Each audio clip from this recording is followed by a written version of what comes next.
welcome to week 6 lectures on Jane Eyre. In today's session, I'm going to talk about a particular Gothic subtext in relation to a tale called Bluebeard. Then I will discuss the issue of madness, the notion of femininity in relation to the Gothic narrative of Jane Eyre.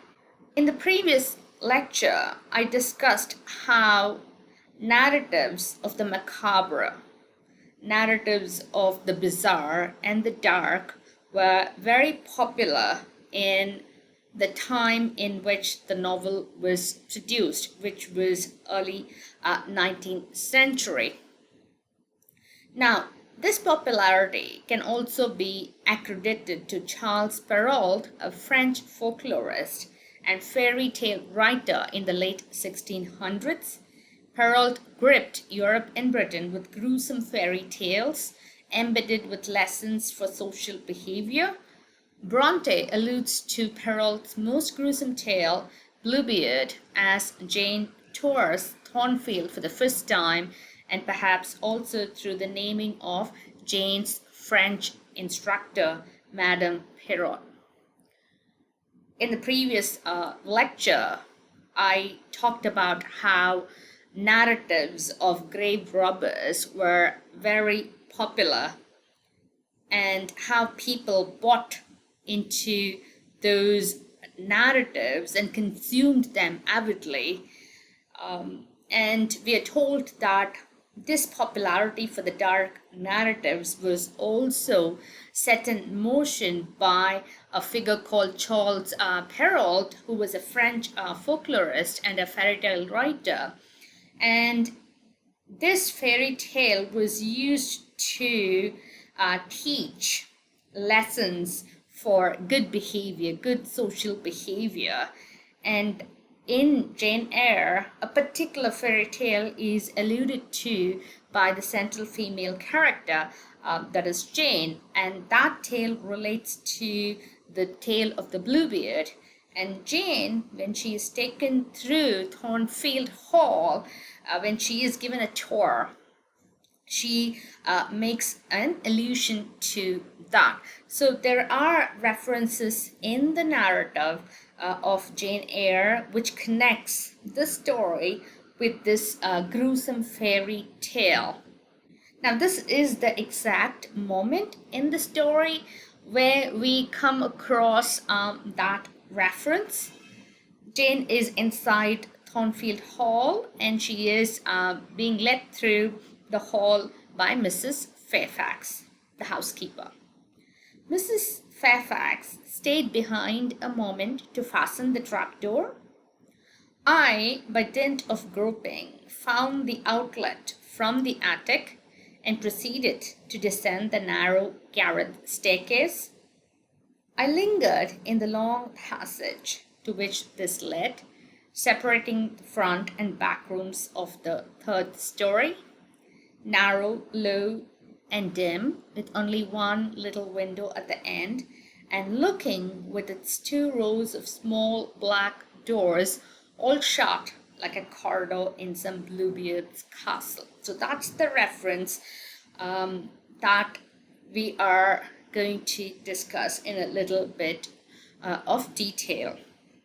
Now, a first reading of this passage itself will tell the reader that this is a Gothic moment in the story. The castle is not very inviting. Thornfield Hall becomes a castle-like space for the visitor. The trapdoor, the attic, narrow staircase, the way in which the heroine lingers, as all Gothic heroines do in passages within castles. The repetition of the word narrow, small and dim, not very well lit, a small window, giving us all a lot of impression that this is a space of incarceration. Doors are shut, they're black doors symbolically suggesting bleakness and gloominess. And at the end of this passage, there is this reference to the gruesome fairy tale of the Bluebeard. Now, let's see what this tale is about. Bluebeard was a hideously ugly man who persuaded his neighbor's youngest daughter to marry him. She settled in his remote fortress with the help of an elderly maid. He left for business one day and gave his new wife the keys to all of the doors and windows in his secretive castle. This gift came with a warning not to open one particular door, lest she will receive his wrath. Curiosity consumes the young woman, and she opens the door to find the bodies of Bluebeard's ex-wives hanging around the room, drenched in blood. So this is a perfectly macabre, gruesome Gothic tale. You can see that the fortress is a classic Gothic trope. In this tale, there is this man called Bluebeard who's extremely ugly. He convinces the neighbor to give his daughter in marriage to him, and there's just an elderly maid to look after the house. And one fine day, he gives the keys of the house to this new wife and asks her not to open one particular door. And of course, she doesn't obey. She is filled with curiosity, and she opens that particular door to find the dead bodies of Bluebeard's ex-wives. So this is the reference that Jane makes when she is visiting Thornfield Hall. So you can see how the setting in itself suggests an entire narrative, a narrative of gruesome death and the idea of incarceration and a particularly evil male figure who is orchestrating this entire scenario. So Jane has all these narratives as Gothic subtexts in her psyche when she is visiting Thornfield Hall. To continue with the tale of the Bluebeard, Bluebeard comes home just before she escapes. However, the wife's brothers rescue her by killing Bluebeard upon his arrival. This tale parallels Jane's relationship with Rochester in a multitude of ways. Both Bluebeard's ex-wives and Bertha in Jane Eyre are locked away from society, emphasizing the Victorian ideals of a woman's obedience to the man. Neither Bertha nor Bluebeard's wife listen to their orders. Both rebel and find themselves punished for breaking patriarchal standards. So on the one hand, we have the tale of the Bluebeard, which is resolved neatly with the brothers rescuing the wife from the clutches of Bluebeard, who is killed by the brothers. And what is significant to us in terms of the Bluebeard tale is that there is a parallel between this gruesome fairy tale and this 19th century novel Jane Eyre. There is a kind of a tradition of continuity, especially in relation to how the female is portrayed within big castle-like domestic setup. So what the critique here is trying to do is compare the wife of Bluebeard, the latest, the newest wife of Bluebeard, with Jane and Bertha. Bertha, of course, the first wife of Rochester, is literally locked away by Rochester. She's locked away from society. Nobody knows her existence. She is, for all intents and purposes, dead to the world. She is that absent signifier. Whereas Jane, though she is very much present, uh, she is also, in a sense, within the power of Rochester, who is her master, who is her employer, and who has a lot of control over Jane Eyre, emotionally and physically. So Jane Eyre also refuses to listen to this master figure, Rochester. Bertha escapes constantly from her prison, which is within Thornfield Hall. She escapes her jail and tries to attack several people in the household. And Jane Eyre also escapes Rochester's power by fleeing Thornfield Hall at a particular moment in this story. So, in this set of parallel narratives, Jane resembling Bertha, Jane Eyre and Bertha resembling Bluebeard's wife, we are told symbolically about the idea of the female rebel. The female rebel does not obey, does not follow the word of the patriarch. So none of the women figures here alluded to obey the patriarchal rules and regulations, and they pay the price. Bluebeard's ex-wives are killed off, whereas Jane, of course, is given a different ending. We'll come to that as we progress through the lecture sessions.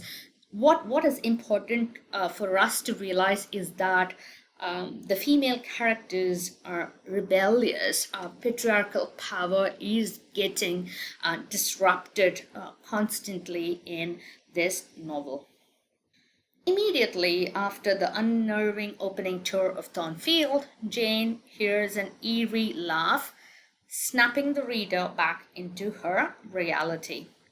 This encounter leaves Jane curious and inquisitive about Rochester himself, leading her down the path of a Gothic, shadowy romance she herself cannot decipher. So, there is a reference to Bluebeard, which erupts in the mind of Jane when she experiences the interiority of Thornfield Hall. And at the end of that tour, she hears the laugh of Bertha. Of course, at that point, she doesn't know that it comes from the first wife who is locked up in the hall. Yet, this noise, this inexplicable noise suggests to Jane that there is something very strange about Thornfield Hall, and she wants to know more. And this curiosity is an attribute of the Gothic heroine. And along the way, this trajectory of curiosity and inquisitiveness on the part of Jane also makes her fall in love with this dark figure, and a shadowy romantic trajectory is built in terms of Jane and Rochester. And when she resolves the dark plot of Thornfield Hall, she will also know more about the central male character, the romantic hero, Rochester. Now, let me move on to the notions of madness and femininity. Whether she is construed as the champion of female rebellion or as the image of monstrosity that Jane Eyre must reject in the course of her Bildung, Bertha Mason, Charlotte Bronte's paradigmatic mad woman, continues to compel feminist criticism to address the highly problematic yet omnipresent conjunction of madness and femininity. This interaction between feminist literary criticism and the text of madness in Jane Eyre continues to yield uneasy conclusions, and madness remains one of feminism's central contradictions.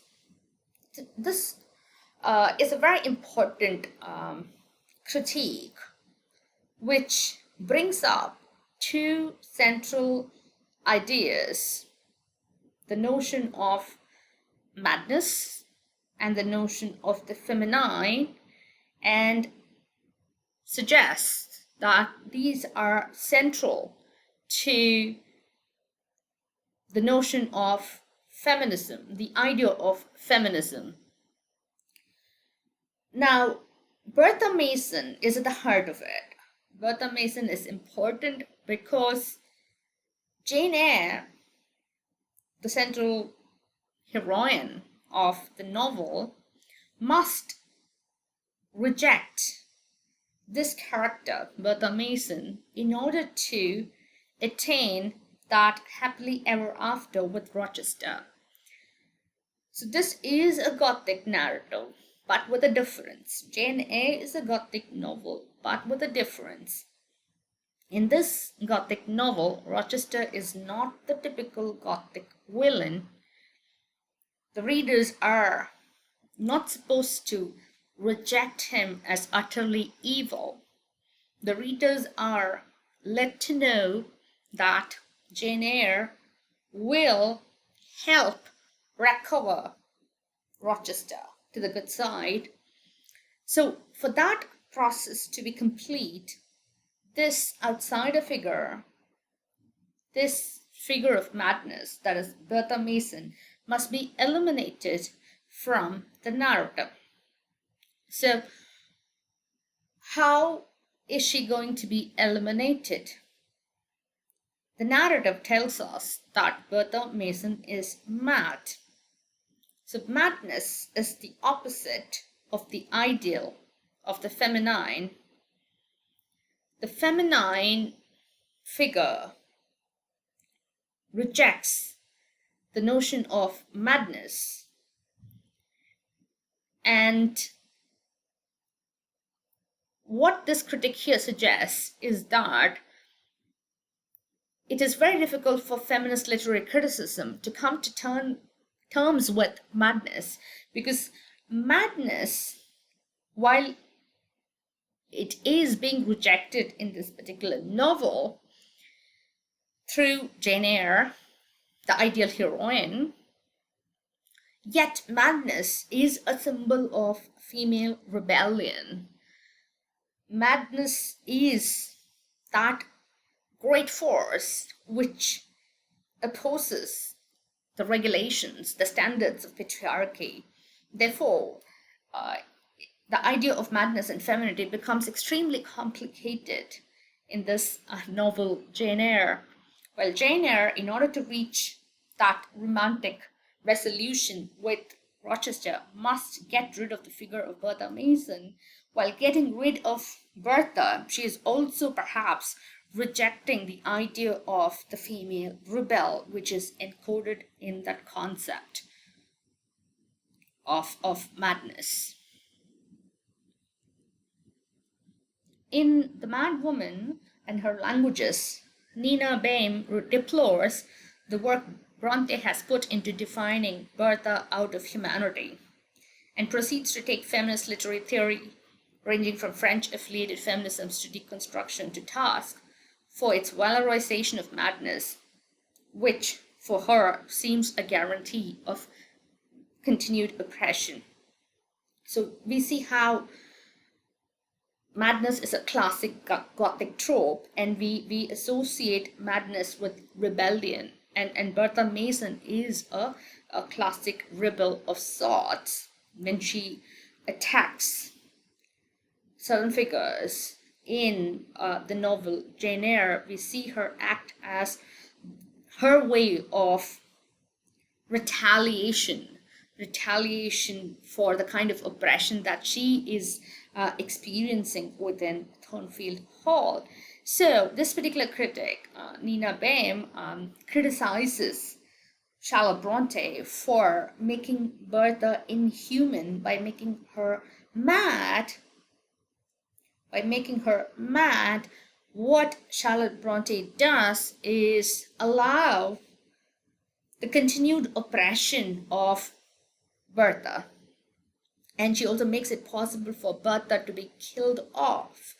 Madness is rejected from the narrative, from the world of Jane and Rochester, and thus rebellion too. So while Bronte is criticized, she is also criticizing, that is, the critic Nina Beim is also criticizing French affiliated feminism's up to deconstruction for valorizing this kind of madness only to kind of reject it or allow it to be oppressed.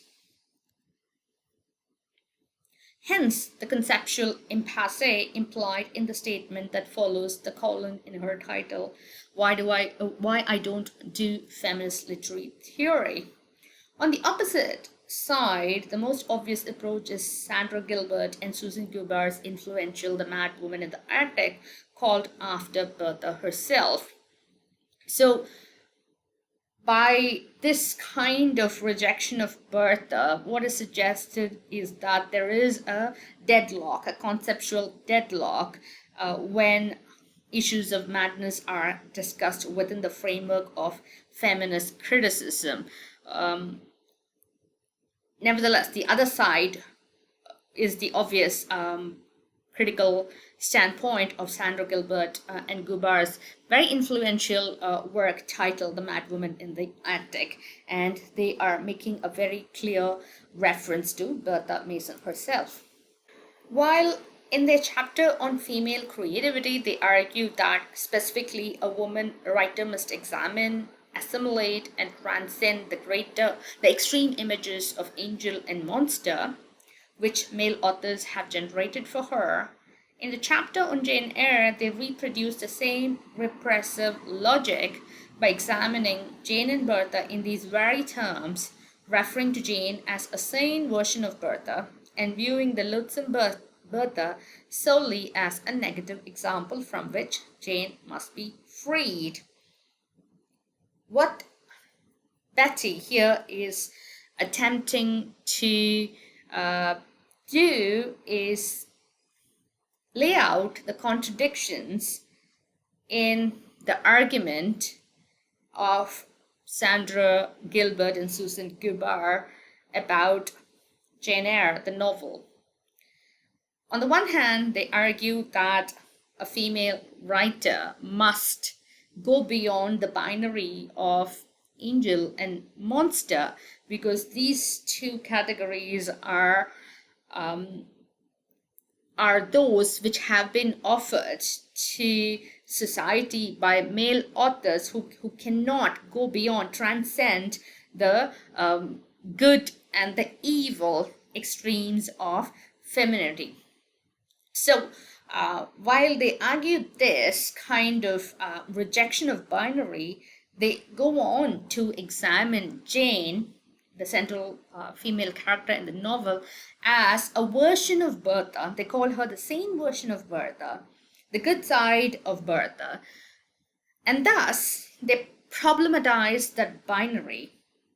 Jane could become Bertha if pushed to the extreme, and Bertha could have been Jane, except for the fact that she is a foreigner who had been brought to England by Rochester. So this very close resemblance of the two female characters, Jane and Bertha, complicates the binary in the reading of Sandra Gilbert and Susan Gubar.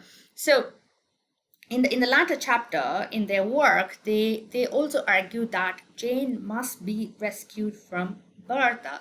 Jane must be freed from Bertha, therefore suggesting that Bertha is the evil monster which had to be eliminated from the narrative for Jane to have a happy ending. So this kind of argument, complicated argument, must come to terms with the binary in a very, very real manner before issues of madness and notions of monster can be reconciled once for all.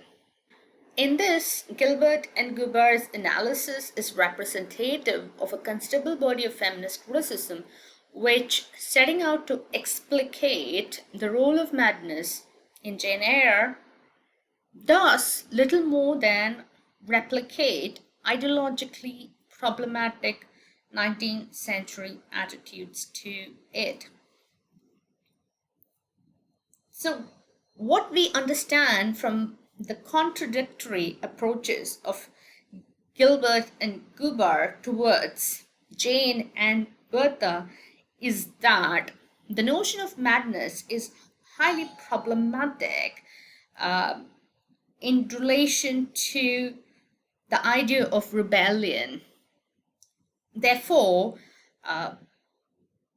by trying to transcend binary, what Gilbert and Gubar end up doing is that they reinforce existing problematic attitudes which have their origin in the 19th century to the notion of madness.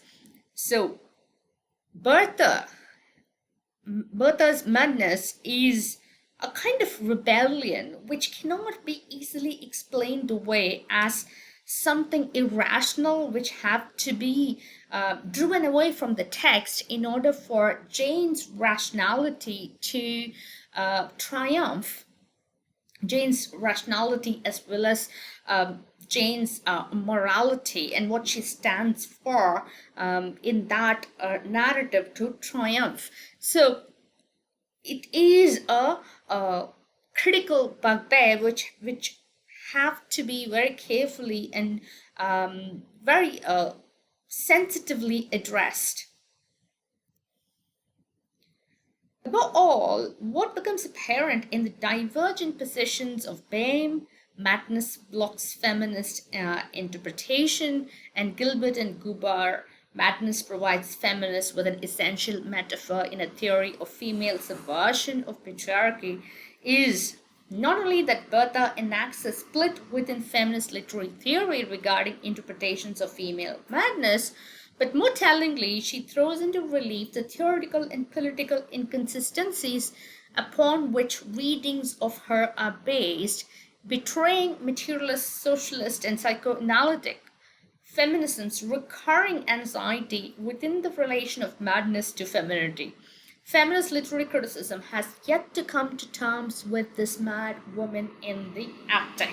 So this extended criticism very clearly captures the problematic position of the idea of madness within the framework of feminist interpretation, as well as other materialist and socialist and psychoanalytic interpretations.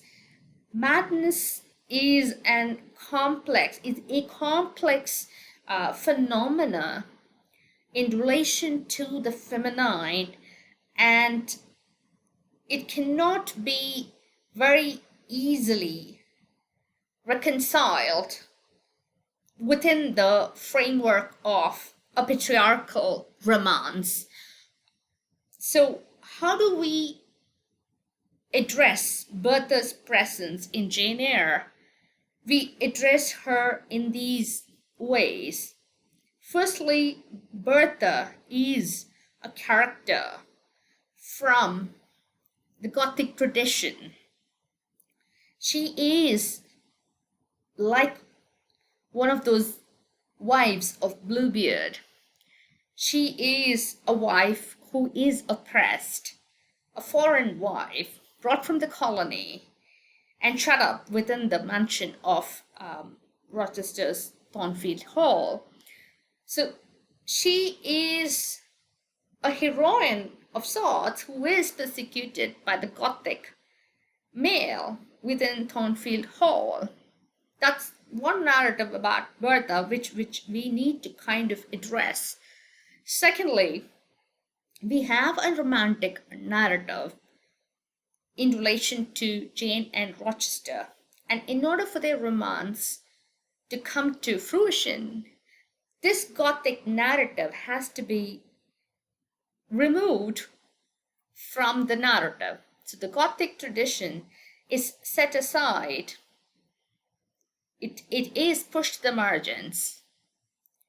by placing Bertha within a locked up room in Thornfield Hall, and when she dies, when she kills herself in that fire which she herself creates, the Gothic tradition is set on fire, and very conveniently Bertha is eliminated from the narrative, leaving space, giving room to Rochester and Jane to get engaged and marry. So the two traditions need to be recognized. So we need to look at the literary subtext of this novel before attempting to reconcile the notion of madness with various theoretical interpretations. Thank you for watching. We'll continue in the next session.